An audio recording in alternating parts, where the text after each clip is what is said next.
En esta semana nos toca hablar sobre desarrollo de programas o el lenguaje para Android, y por supuesto entramos en una disyuntiva muy reciente que es utilizar ya sea Java como lenguaje de programación o Kotlin como lenguaje de programación. Y si bien es cierto, Java es uno de los lenguajes de programación más utilizados en el mundo y es el lenguaje oficial de Android, existen varios motivos por lo cual Java no siempre es una mejor opción para los proyectos en Android. El mayor inconveniente es que Java no es un lenguaje moderno. Ya sabemos que bajo una línea del tiempo Java fue creado hace bastantes años atrás, entonces no se habla de que sea un lenguaje moderno. Incluso recordemos que cuando se desarrolló Java se hicieron ciertas modificaciones para introducir las expresiones Lambda, por así decirlo. También Java tiene algunos problemas de documentación, incluyendo bloques, el famoso try catch, interminables, falta de extensibilidad, inseguridad con respecto a los valores nulos, etc. Pero no deja de ser un lenguaje bastante robusto y por supuesto donde podemos adquirir muchísima experiencia de desarrollo. Ya casi vamos a ir a ver una comparación de 10 puntos de vista entre Kotlin y Java. Algunas ventajas que podemos tener Kotlin. Bueno, se puede considerar tal vez hacia uno de los lenguajes de programación más modernos diseñados para correr en una JVM, que es Java Virtual Machine. Y si bien no son pocos los lenguajes que compilan en bitcode de Java, Kotlin posee algunos factores que lo hacen destacarse entre varios de estos lenguajes. Entonces, propiamente vamos a ir a ver una tabla comparativa de algunos elementos y líneas de código entre Java y Kotlin. Pero si es, aquí la pregunta no es cuál de los dos lenguajes es mejor. Si usted sabe programar en alguno de estos dos lenguajes, hay que seguir utilizando el lenguaje en el cual usted tiene experiencia y adecuarse a ellos. Ya sabemos que para desarrollar apps a Android en cualquiera de los lenguajes se puede compilar, sea Java Virtual Machine, JVM, entonces va a servir Java y Kotlin, y los usuarios finales al final no se dan cuenta sobre qué están desarrollando. Ahí habría que ver el tema de la documentación que hay detrás. Bueno, vamos a la comparación de los lenguajes propiamente con 10 puntos de vista. El primero y quizás uno de los más sencillos, incluso muchos de los lenguajes modernos no requieren pero particularmente cuando comparamos entre Java y Kotlin, Java para todas las líneas de código, la mayoría de las líneas, casi el 90%, al final de las mismas necesitamos un punto y coma. Con Kotlin no necesitamos este detalle. Nuestro segundo punto son las funciones lambda. En el ámbito de la programación, una expresión lambda, también denominada función lambda o función literal o función anónima, es una subrutina definida que no está enlazada a un identificador. Entonces, por ejemplo, en las primeras 6 líneas que tenemos ahí, eso es Android, y desde Java, en donde tenemos una rutina para el botón de login, ahí lo que tenemos que crear es el login button set click listener y le damos el view on click listener, que es una función que ya está definida, y vean que además de hacer el override, tenemos un método que al hacerle clic llama a través de la función lambda. Utilizamos 6 líneas para poder crear esta función lambda. Y con respecto a Kotlin, ustedes lo pueden ver, es una única línea donde tiene el login button, el set on click listener y nada más se le da el login. Así de sencillo es el lambda en Kotlin.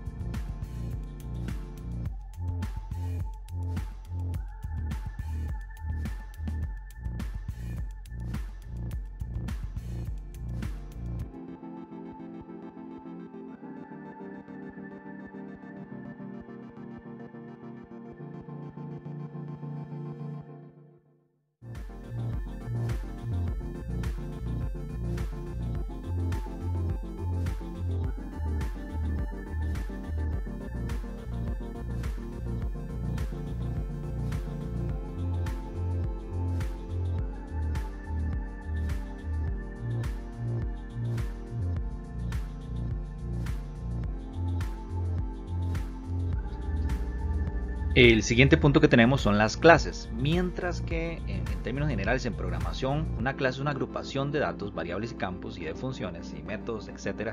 En Java vamos a tener 20 líneas de código para poner a trabajar esta clase, en donde tenemos las variables, tenemos lo que nos retorna, tenemos la instancia del objeto. En Kotlin solo vamos a necesitar una línea para hacer todo lo que hacemos en esas 20 líneas.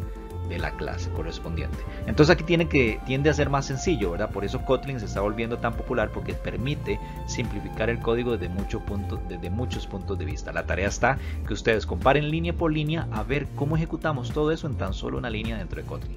Ahí les dejamos la pregunta para que sigan trabajando la comparación que actualmente tenemos.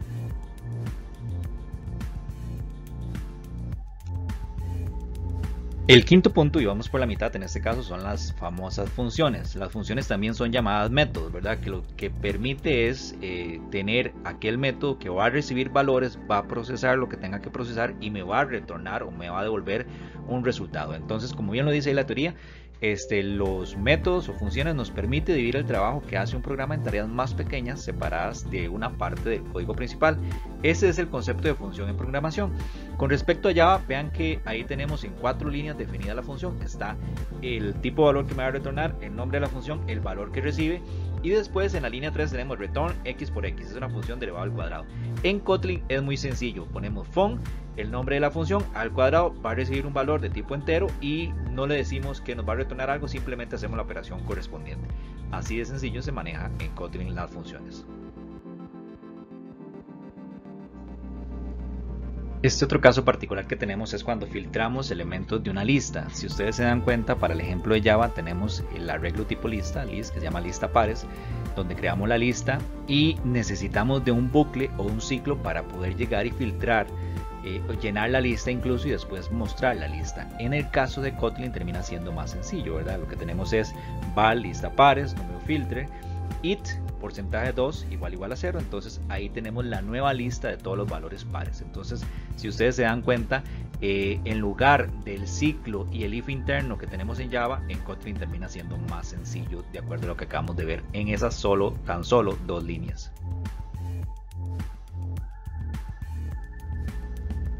Para este siguiente caso es la comprobación si es null. Como nos damos cuenta, al lado izquierdo Java ocupa bastantes líneas y es el if null, ¿verdad? En donde comparamos si persona sea diferente null, entonces haga x, y o z. En este caso system out println persona.nombre. Y se ocupan bastantes líneas. Con respecto a Kotlin tiende a ser más sencillo porque tenemos una función ya intrínseca que es el punto also, entonces ya se puede simplificar para comprobar si es nulo. Recordemos que también la parte de definición ya de Kotlin cambiaba bastante. Para la siguiente diferencia que tenemos entre la comparación de Java y Kotlin es el patrón de diseño singleton. Ahí lo dice puntualmente, singleton es un patrón de diseño que nos permite asegurarnos de que una clase tenga una única instancia a la vez que proporciona un punto de acceso global a dicha instancia. Si lo pueden ver, al lado izquierdo tenemos Java, que en 16 líneas definimos ese código public class mySingleton, empezamos a declarar los métodos correspondientes para que funcione de forma adecuada.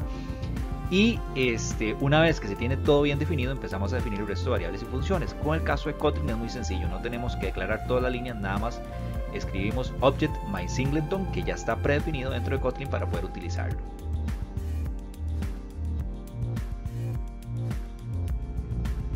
Para este caso particular, cuando hablamos de Kotlin y el tema de las extensiones, así se denomina, es muy diferente a lo que normalmente conocemos en Java como la herencia. Aquí yo defino la extensión string.isImail, que es otro fichero de Kotlin junto a otras demás funciones, y lo que hace es comprobar si el email actual es una dirección de correo electrónico, así de sencillo en la línea 4.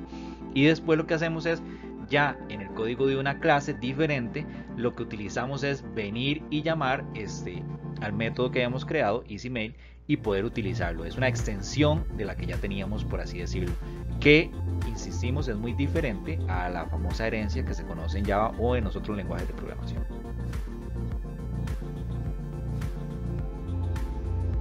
Y la última y mayor diferencia que tenemos, bueno, no la última, porque hay muchísimas más, o sea, están las data class, el scope function, el smart class, la delegación, etcétera, etcétera. Pero con respecto a Kotlin, cuando nosotros definimos una variable tipo var nombre y le vamos a dar a esa variable var nombre, que va a ser algoritmo, perfectamente puede variar en cualquier momento, ¿verdad? Pero en cambio, si le damos val a la variable horas días y la definimos como va a ser 24, esto tiende a ser una variable inmutable. Y ahí lo dice en el contexto de la programación, una variable es inmutable cuando su valor no se puede modificar y el objeto lo que es cuando su estado no puede ser actualizado tras la creación del objeto. Entonces a eso nos referimos con las variables inmutables. Kotlin tiene esta posibilidad a través de la palabra reservada val y no así a través de var, que definimos un tipo objeto o una tipo variable que se le puede modificar en cualquier momento, a diferencia de Java, por supuesto. Bien, luego de que pasamos de ver el desarrollo de aplicaciones para Android y la comparativa entre las dos opciones que tenemos para desarrollar, vamos a ver el desarrollo de aplicaciones para iOS. Y vean que ahí tenemos 4 puntos interesantes donde que en primera instancia se lanza, es como una línea de tiempo, en primera instancia se lanza el primer iPhone, se pone en funcionamiento el Apple Store. Después de que se pone en funcionamiento el Apple Store, se lanzan los primeros modelos 3G y se mejora el sistema operativo iOS. Después se da la cuarta versión de iOS y se incorpora la opción de múltiples tareas en los dispositivos móviles. Y si vemos estos puntos, y ya vamos a ir a ver otra lista, se da un aumento de uso de teléfonos inteligentes. Estamos hablando ya que en el 2014 esto estalló y ya empezamos a consumir masivamente los teléfonos inteligentes. Incluso desde el 2008 ya se empieza a desarrollar y se empieza a explorar este mundo. Entonces, dado la forma de demanda de desarrollo y que se querían más aplicaciones, entonces empiezan a surgir motores para poder desarrollar o medios para poder desarrollar aplicaciones de forma eficiente. Vamos a continuar de ver la línea del tiempo que traíamos. Bien, como le veníamos diciendo, seguimos enlistando estos hitos y el siguiente es que con la 10ª versión del sistema operativo se mejora la interconectividad entre dispositivos Apple, y acá Apple lanza después de esto el Swift como principal lenguaje de programación. Recordemos que antes del Swift existía el Objective-C o Objective-C. Apple convierte Swift en un programa en un lenguaje, en un sistema de programación de código abierto, es decir, libera el código, y aquí es la gran diferencia y donde cambia todo, y prácticamente a partir de este momento los desarrolladores empiezan a utilizarlo aún más y más y más, y se empiezan a potenciar el desarrollo aún más de aplicaciones para las plataformas móviles y dispositivos inteligentes de Apple.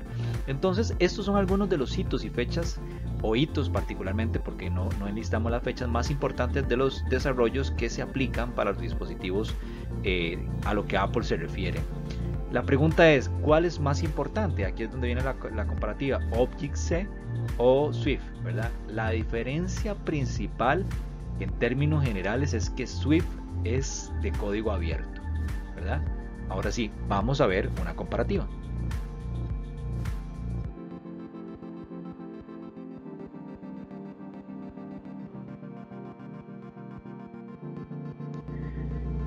Como bien lo mencionamos, y no tanto así como pasaba con el tema de Java, ¿verdad? O el desarrollo para Android.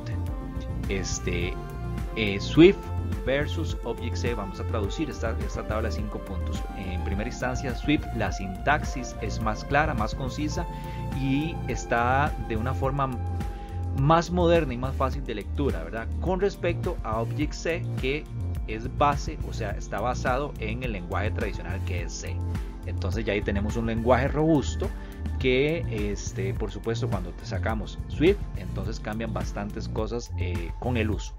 Por ejemplo, el segundo punto dice que Swift acumula muchos pros de la programación moderna, ya que basa su estructura en similar a Python, a JavaScript, a Go, a Ruby y otros.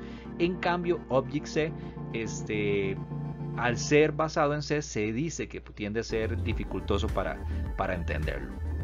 Yo sinceramente no considero que esto sea tan cierto, porque ya una vez que uno se acostumbra a un lenguaje de programación puede desarrollar sin ningún problema. Con respecto a Swift, vean el punto 3, es muy sencillo de entender, tiene un código racional y discreto. Con respecto al Objective-C, que la implementación va a tomar más tiempo y va a ser más dificultoso de implementar y entender. El punto 4, Swift, para los desarrolladores, desarrolladores en términos de aplicaciones se vuelve más interactivo. Esa tiene una gran posibilidad con respecto a Swift. Y en Objective-C dice que no tiene esta interactividad para los desarrolladores y los desarrollos en términos generales. Y el quinto y último punto, Swift es más fácil y más rápido para programar y para aprender Esto nos permite crear aplicaciones para iOS de forma más accesible y de forma más rápida, ¿verdad? No hay límites. En cambio, en Object-C va a tomar mayor tiempo por el aprendizaje en términos generales, porque estamos hablando de un lenguaje clásico como es C, que está basado en C. Y algo importante es que en C particularmente hay muchas personas y una comunidad bastante grande que les puede colaborar en términos generales. Como vemos, lo que tenemos es un código o una aplicación que ahora es de código abierto como es Swift, pero sigue teniendo la base del Object-C con respecto a la comparación anterior que hemos hecho. Para cerrar el tema de esta semana, recuerden que de igual forma tienen actividades y tareas que hacer y tenemos las clases sincrónicas las cuales tienen que asistir. Es importante hablar del concepto de IDE desarrollo o entorno de desarrollo, ¿verdad? El IDE es un entorno de desarrollo integrado, es un sistema de software para el diseño de aplicaciones que combina muchas herramientas de desarrollo común en una sola interfaz, ¿verdad? Generalmente un IDE cuenta con las siguientes características, que es un editor de código fuente, es decir, vamos a tener un editor de texto que ayuda a escribir el código del software con funciones como el resaltar de sintaxis, la corrección de sintaxis y demás, el relleno automático específico. Esto lo tiene el IDE. Por otro lado, la siguiente característica es la automatización de compilaciones locales, que dentro del IDE trae herramientas que automatizan tareas sencillas e interactivas como parte de la creación de una compilación local del software para su uso por parte del desarrollador, y esto nos ayuda a corregir el código, ¿verdad? Como la compilación del código fuente de la computadora del código binario permite esa interfaz, ¿verdad?